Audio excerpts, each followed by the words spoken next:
السلام عليكم ورحمة الله وبركاته. أنا عبد الرحمن محمد جاله دكتا جوجل ليج ميديا waxaan labadan bilood soo socday koorsooyin aan soo wada qaadanayna aniga ardayda la mid ka ah waxaan ku baranay koorsadaas inta labada bilood socotay waxa kamid ah sida logooyinka loo abuuro loo sameeyo sidoo kale sida business card-ka loo sameeyo alxamdulillah waxaan u mahadcelinayaa awalan ilaahay subhanahu wa ta'ala idamay koorsadaas si nabad ah waana ku faraxsanahay marka waxaan u mahadcelinayaa Google League Media maamulka dhamaan iyo ustaadeeda Iqra Cabdulle Guure aad u mahadsantihiin dhamaanteen magacayga dhameystiran waa Cawaali Maxamed Xuseen waxa kamid ah ardayda wax ka dhigata mid kamid ah jaamacadaha ku yaal magaalada Muqdisho waana jaamacadda Green Hope waxa ka dhigtaa faculty-ga Computer Science waxa kamid ah ardayda wax ka baratay Google League Media Production koorsada aan bartayna waa graphic design waxyaaba graphic design oo baray waxa kamid ah sida loo sameeyo ID card-da business card-da logooyinka koorsada graphic design marka waxay qosaysaa ama la tacaamulaysaa qofka IT-ga inuu yaqaan graphic design waa muhiim waxyaaba ku soo doorteen waxa kamid ah in ay yani la shaqeynayso IT-da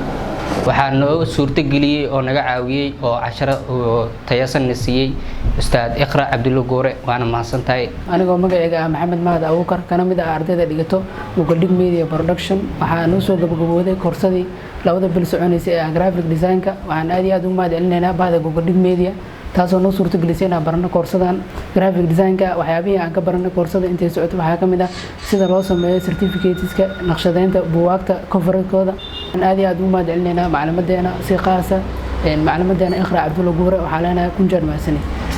magacayga waa Maxamed Xuseen Axmed kana mid ah ardayda wax ka barata Google League Media gaar ahaan graphic design sidoo kale dhigta jaamacadda SIU kana barta qaybta faculty IT waxyaaba ka barta waxa kamid ah graphic design-ka sida sawirada loo jaro sida sawirada loo qurxiyo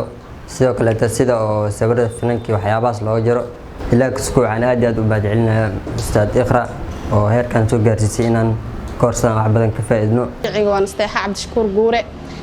kana mid ah ardayda wax ka barata Google League Media Production marka hore waxa ka bartay qaybta cameraman haddana waxa ka bartay qaybta graphic design-ka waxyaabaha aan bartana waxa kamid ah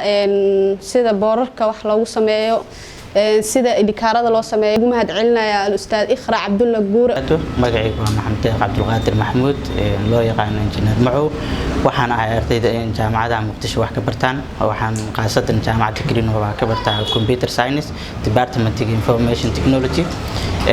maanta waxaan ku suganahay Google League Media oo aan muddo laba bilood aan ka soo baranaynay koorsada loo yaqaan graphic design oo ku saabsan sida loo nashqadeeyo boorarka sticker-rada iyo ID card-rada iyo waxyaabahaas baahida koorsadani oo imid waxa waaye maadaama aan ahay qof programmer ama IT qofkuna markii computer baranayso soo galayso design ay ku shaqaysanayso shaqadeedu design u badnaanayso baahidaas ay keensaadkan iyo xirfadaha loo baahan yahay markaan arkay waxa si qaas ugu mahadcelinayaa company-gan gabadha aasaasto loo yaqaan marna ah macluumadeeda Iqra Cabdulle Guure oo aad iyo aad u mahadsan muddo 2 biloodan wax soo baraysay